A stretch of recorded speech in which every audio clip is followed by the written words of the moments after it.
How to change how fast iPhone screen turns off. To get started, first of all go ahead and open up the Settings application on your iPhone.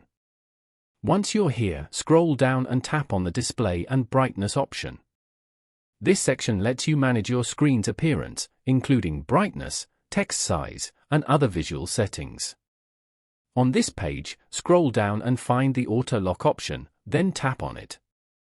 This feature determines how long your iPhone waits before automatically locking the screen to save battery and secure your device.